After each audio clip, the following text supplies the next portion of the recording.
I'm an 18-year-old young man, and throughout my life, my parents held exceedingly high expectations for me. They saw me as a representation of their status in society and aimed for me to excel in every aspect. From my earliest years, I felt the weight of their demands as they pushed me to achieve straight A's, win awards, join clubs, engage in sports, and participate in various volunteer activities. My life seemed to be meticulously planned from the moment I entered kindergarten. They insisted that I pursue a course I despised at a prestigious university of their choosing. Their motivation wasn't driven by my future success or financial stability. Instead, it was all about showcasing me as their accomplishment. Throughout my 18 years under their roof, they displayed no interest in my passions, hobbies, or dreams. They never bothered to inquire about my opinions, feelings, or thoughts. Concepts like freedom, privacy, and respect were nothing more than distant dreams in my life. In summary, my parents exerted complete control over every facet of my existence. They imposed strict academic standards, leaving me with no semblance of a social life. They made me dedicate countless hours to studying, even on weekends and holidays. Tutors and coaches were constantly monitoring my progress and skill development. Any mistake or failure resulted in harsh punishments, including public shaming in front of relatives and the few friends I had. Upon graduating from high school, my parents compelled me to apply for the course and university they had predetermined. They framed it as my sole option, denying me any say in the matter. They stressed that following their plan and making them proud was my duty and obligation, threatening severe consequences if I couldn't gain admission easily. They openly stated that university admission held more significance to them than my well-being and life itself. My worth and gratitude were measured solely by my ability to secure admission there. Unfortunately, their chosen course didn't align with my passion for the arts, which they were entirely unaware of. When they discovered this, their anger and disappointment were palpable. They accused me of squandering their time, money, and efforts, and claimed that I had shattered their reputation, hopes, and dreams. They treated me as though I were a criminal, with my father labeling me a failure and a disgrace. The repercussions they had threatened soon became a reality. As soon as they learned of my failure to gain admission, they disowned me and banished me from their lives. They handed me the keys to an old, dilapidated van and instructed me to leave, expressing their desire never to see or hear from me again. In that moment, it became evident that my parents had severed all ties with me. I didn't attempt to explain, apologize, or plead my case. Instead, I simply climbed into the van and drove away. Uncertain of my destination and feeling a mix of hurt, anger, and betrayal, I also experienced an overwhelming sense of freedom and relief, finally liberated from the oppressive grip of my parents. I roamed the streets in search of a place to rest and sleep, eventually stumbling upon a campground where I encountered a group of individuals living in RVs and vans. They extended a warm and friendly welcome, inviting me to join their bonfire and barbecue gathering. As we shared our stories, I confided in them with the unvarnished truth about my situation. In return, they offered empathy and shared their own experiences of leaving behind homes, jobs, or relationships for various reasons. Each had a unique story to tell, some fleeing from something, others chasing dreams, and a few simply seeking new horizons. Nevertheless, they all shared a common theme. They were living life on their own terms. Their acceptance and sense of value provided me with a newfound sense of belonging. Over the course of the next month, we stuck together, enjoying adventures and exploring the local area. We hiked, fished, swam, and indulged in games, all while engaging in lively conversations, laughter, songs, and dances. Together, we relished in food, drinks, relaxation, and mutual support. We also pooled our resources to tackle practical challenges like vehicle repairs, resource hunting, making plans, and ensuring our safety. Moreover, this newfound community helped me recognize the toxicity of my parents' behavior and encouraged me to pursue my interests and passions. They wholeheartedly supported my quest to find my own path and goals, inspiring me with their tales of overcoming adversity to achieve success. That month spent with them was truly transformative. However, during this period, my parents made no effort to reach out to me. The sole family member I had contact with was my grandmother. But my parents had cautioned me not to reveal my homeless situation to her, leading me to fabricate stories about my well-being. My grandmother had always held a special place in my heart, being the only family member to treat me with kindness and respect.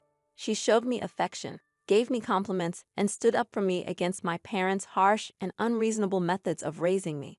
She valiantly defended me from their cruel criticisms and unjust punishments, providing solace during my times of distress. Despite residing apart from us, she financially supported my parents when they faced financial difficulties, frequently sending me money and supplies. She would call me at least once a week, and her spacious home always had a room set aside for me. She had urged me on multiple occasions to move in with her and was well aware of my passions, offering unwavering encouragement and compliments for who I was. She never missed an opportunity to boost my confidence, acknowledging my intelligence, talents, and handsomeness. She recognized my potential and was willing to help me seize opportunities. Her love for me was unconditional, a stark contrast to my parents who would often deceive her about my health and misappropriate her money. They eagerly awaited her inheritance, planning their retirement around the belief that they would receive a substantial sum of money and property from her. Before expelling me from their lives, my father had issued a stern warning, insisting that I mustn't divulge anything to my grandmother, knowing full well that she would stand by my side. I chose to withhold the truth from my grandmother because I didn't want to burden her with the knowledge that my parents had disowned me. I didn't disclose the fact that they had forced me out of their house, providing me with an old van and cutting off all contact with me. I kept up this deception not only due to my father's threats, but also because I wanted to shield her from worry, knowing that she was elderly and frail. When my grandmother would call, I continued to lie about my well-being out of love for her. However, I realized that I couldn't deceive her indefinitely. After a month of living outside in the van and making new friends, I decided to come clean and share the truth with her. I mustered the courage to call her and confess everything that had transpired. By the end of our conversation, tears were streaming down my face, and my grandmother, too, was weeping. She did her best to console me and expressed her anger toward my parents, labeling them as heartless, selfish, ignorant, foolish, abusive, and neglectful. She immediately invited me to her home and insisted that I stay with her. Upon seeing me, she embraced me tightly, determined to care for and protect me. She even apologized for my parents' actions, but I was hesitant to impose on her by staying in her home. She wouldn't hear of it and wouldn't let me leave. First, she contacted her lawyer and updated her will, naming me as the sole heir to all her property. She then called my father and informed him that she had learned about everything, reading her will aloud to him. She declared that everything she owned belonged to me and admonished them for their terrible mistake and shameful behavior. She made it clear that she would cut them off from her inheritance, which was a significant blow to my parents, given their financial struggles and their reliance on my grandmother's wealth and property to maintain their lavish lifestyle and social standing. They had always expected to inherit everything from her upon her passing and had taken her generosity for granted. Subsequently, my father reached out to me, followed by my mother. They apologized, expressed regret for their actions, professed their love for me, and claimed to miss me. They wanted me to return home and promised to change. However, I saw through their intentions, recognizing that they were only trying to manipulate the situation to regain access to my grandmother's assets. In response, I laughed at their pleas and hung up the calls.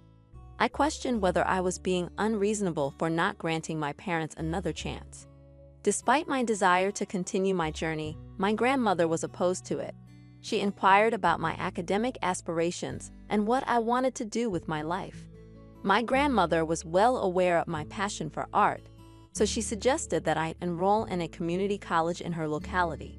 Despite my parents bombarding my phone with texts of apology, I hadn't made up my mind about forgiving them. My grandmother, however, made it clear that even if I chose to forgive them, she could never do the same for the harm they had caused me. 2 days ago, my mother sent me a photo of my father, claiming he was severely ill but refusing to go to the hospital unless I visited him. Both my grandmother and I sensed deceit in her message, but we decided to investigate. My grandmother, accompanied by her lawyer, planned to drive to my parents' home. If things went awry, she intended to intervene and rescue me. Following our plan, my grandmother visited my parents' home yesterday. Once inside, my mother snatched my phone, and my father locked me in a room. I had instructed my grandmother to wait for my signal, but when she didn't hear from me, she bravely approached the house with her lawyer. Faced with no other choice, my parents had to open the door. My grandmother stepped in, saving me from their clutches. While leaving, my parents attempted to defend themselves, but my grandmother silenced them with her resolve. She intends to take legal action against them. I've decided to cut them out of my life completely. I'm fortunate to have a grandmother like her by my side. Many people dealing with toxic parents have no escape, but I am grateful to have her support. I will take care of her. She's a precious gem. Hey, everyone, I'm contemplating something regarding my cheating fiancé, and I'm seeking your input on whether I'm in the right. Let me share my story with you so you can weigh in. Creating a throwaway account for obvious reasons. I'm a 26-year-old male who decided to propose to my girlfriend of 4 years, a 24-year-old woman. I popped the question 6 months ago, believing that marriage was the natural next step after our healthy 5-year relationship. I was financially stable and confident in my ability to provide for us. However, my perception of our relationship crumbled when I proposed. My girlfriend is incredibly social and active on social media. As I was taking pictures of her with the engagement ring, I noticed notifications from a guy popping up on her phone. Curious, I discreetly checked the messages and discovered that she was cheating on me. Based on their conversation, it was evident that she had been to his place multiple times, and he was eagerly anticipating her next visit. Although I'm not one to invade someone's privacy, I felt compelled to dig deeper. Considering her lack of tech-savvy skills, it was easy for me to access her laptop. She consistently used the same password for most of her accounts. Once, I gained access to her laptop, and the revelations were shocking. I wasn't prepared for what I discovered. My ex had been frequenting a local sex club, which had led to her making a multitude of new friends who had seemingly been more intimately involved with her than I had ever been. At the time of my investigation, she was engaged in conversations with about 7 men. From their exchanges, it was painfully clear that she had spent intimate moments with them. In many of these chats, she demeaned my performance in bed compared to theirs, claiming they were far superior. Reading those words shattered my heart. The person I had loved for the past 5 years had been cheating on me for the better part of 3 years. The weight of this realization hit me like a ton of bricks. I felt an overwhelming hatred for her, an emotion I couldn't adequately describe. I never thought I was capable of such intense feelings of loathing towards someone I had loved so deeply. I couldn't believe I was entertaining thoughts of harm towards someone I still cared for. That's when I decided on a course of action. I wanted to inflict mental and emotional distress upon her. Perhaps this makes me a morally questionable person, but I was determined to make her suffer the consequences of her actions. I contemplated my decision, slept on it, and ultimately committed to the plan. I pretended that everything was normal between us. I knew about her infidelity, but I didn't let on that I was aware of her cheating.